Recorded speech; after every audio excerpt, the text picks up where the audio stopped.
What's going on, everybody? Welcome back to the channel and some big news on the video right now. This takes us one step closer to our journey back to 1 cent, $1. Who knows what that looks like, but this takes us one step closer. Pretty big announcement. If you are interested in Terra Luna Classic or you're holding for the long term, do me a favor, subscribe to the channel to keep up to date with everything going on with Luna Classic. And to get this information out, you know what to do. Smash the like button. You've been sending it absolutely to the moon recently, so let's send the like button as high as the price of Luna Classic is going to go. And let's jump into this one. So we got some news from Edward Kim, one of the big initial founders of Terra Rebel, saying Terra Classic governance has passed. Prop 4661. The treasury parameter rates have already been updated once the new epoch starts. Block 9475200.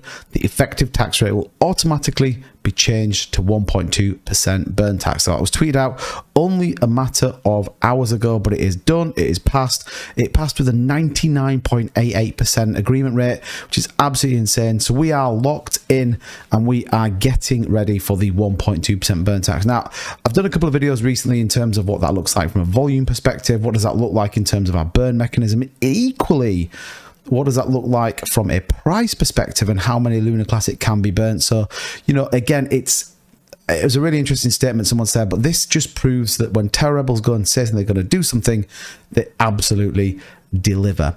Now, the other thing we talked about and that I think is going to be interesting over the course of the next month or two is this Binance AMA. Now, we know that the 1.2% burn tax goes live on the 21st. We know Binance is meant to be having an AMA on the 22nd. Now, Edward Kim came out and tweeted out and said, I think Vegas is going. They rescheduled though for October the 6th. I think I will bring you that information over on my Twitter page if you haven't already. Stay up to date. Don't forget to follow me over there. Link is in the description. But this could be Binance again, just pushing it back, given the current price rate, given the current uncertainty that feels like is in the market. This could be Binance just letting it trade for 2 or 3 weeks before they make a decision. Now, we did see this really interesting article here that says Binance's final announcement. I persist, however, the real purpose of the AMA is for Binance to officially announce its final decision to fully implement the 1.2% tax burn proposal at spot level. To my mind, there is no other reason why Binance would wait 2 days after the on-chain implementation of the tax and burn initiative in order to meet with the Terra Rebels team to discuss a potential IBC with Luna Classic. The AMA will be a welcome home celebration for Terra Rebels and the entire Luna Classic community. We have long awaited a Binance to support Luna Classic and its burn initiative, and then it talks a little bit about the price. That's not from Binance. That is on James Mendes on medium.com, but we'll have to wait and see. We don't know fully if it has been delayed. I've always said this though, the Binance AMA a couple of days afterwards for me was them to signify we are going to do it, and I think they're playing a very smart game right now. We've seen KuCoin, we've seen Kraken come out and say we're not going to do the on-chain 1.2% burn tax. Now, we know that Vegas Morph and a few of the others have been very close and working hand in hand with Binance. We also know that CZ has been involved in Terra Luna Classic and was heavily involved when the network went down beforehand. So this could be, you know, Binance absolutely poker facing the majority of the market and then landing the 1.2% burn tax. So potentially we could be in for a pretty insane ride. Equally, it wouldn't surprise me if we have to wait another week or two until we get that 1.2% burn tax. But for me, it's going to be really interesting. It cannot come soon enough until we get that on chain. So certainly going to be interesting to talk about.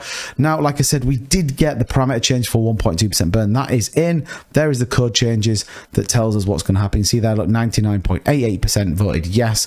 Absolutely insane number. Well, what does it actually mean? A lot of people say they know, but I wanted to just update you and bring you to speed with exactly what we're going to get. So again, it talks about the on-chain transactions as first described in Prop 3568 for the 1.2% burn and Proposal 1459 distribution of the V22. Taxes will be charged and burned for on-chain activities such as sending between wallets and smart contracts that interact with the chain, that being the Terra Classic blockchain. This parameter change cannot enforce taxes on off-chain activity like trading on centralized exchanges. However, depending on the mechanism that the trading exchanges use, such as moving from hot to cold wallets, that activity can and will be taxed and burnt. There are many implications to this tax, both technically and economically.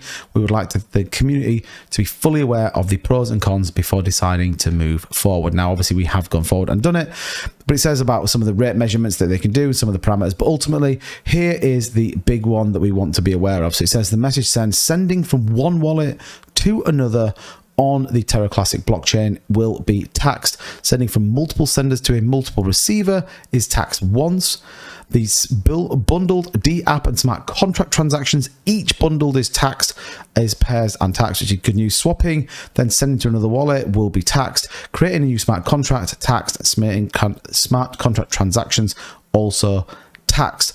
So then it gives us a bit of a flavor here. So you can see, look, so from Binance to on-chain is going to be taxed, but from delegator to validator, not taxed. Equally on-chain to on-chain, this is the message sender, which will be taxed unless it is on those centralized exchanges that are not supporting it.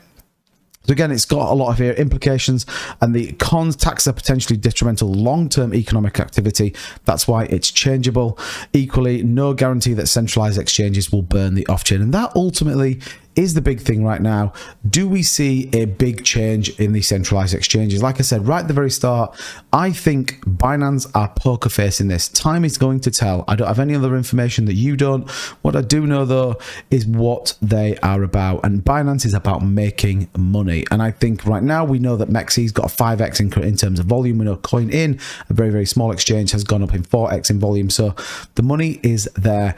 Binance, I think, are poker facing it. I'll get you the information as soon as I can about the AMA. I'm hoping it is on the 22nd of September, but if it's on the 6th of October, it's going to give us a couple of weeks to really understand. And like I said, the price being low means we burn significantly more Luna Classic coins. If that's something you like and you got some use out of that video, please do me a favor, hit the like button. It sends us up in the old algorithm, shows me that you support the channel and you support Terra Luna Classic. As ever, subscribe for more Terra Luna content, and I'll catch you guys in the next video.